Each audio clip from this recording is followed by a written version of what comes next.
What happens when you keep complaining? Here are three biblical consequences and lessons you can learn. Number one, constant complaining can make you sick. Constant complaining leads to constant negative thoughts, which then lead to stress that can raise cortisol levels, potentially worsening acne, oily skin, and sleep patterns. But more than the physical, it weakens faith and may cause you to miss God's plan for your life. During the Exodus, the Israelites kept complaining to Moses about all sorts of things. They were unhappy with God's provisions. He said, "Your grumbling is not against us, but against the Lord." Number two, complaining can hold you back from God's purpose. For a lobster to grow, it sheds its shell and becomes vulnerable. For penguins, they molt shedding their feathers at once to grow a dense coat while unable to eat for a time. Growth requires enduring difficulty.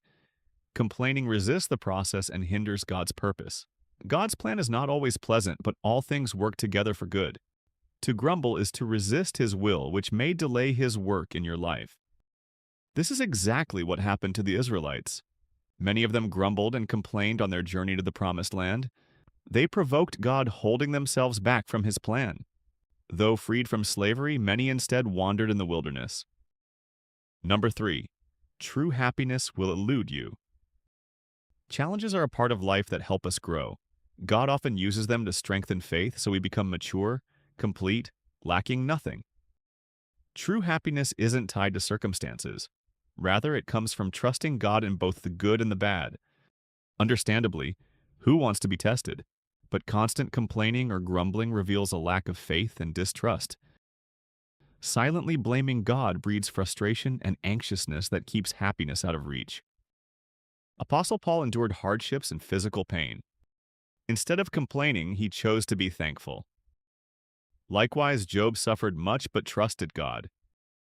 Therefore, in whatever situation you have, learn to trust God. Be thankful in all things, remembering that others have bigger problems than yours. And if you are God's child, know that all things work together for the good of those who love Him and are called according to His purpose. For study guide and Bible reference, visit bearfruittv.wordpress.com and look for this title.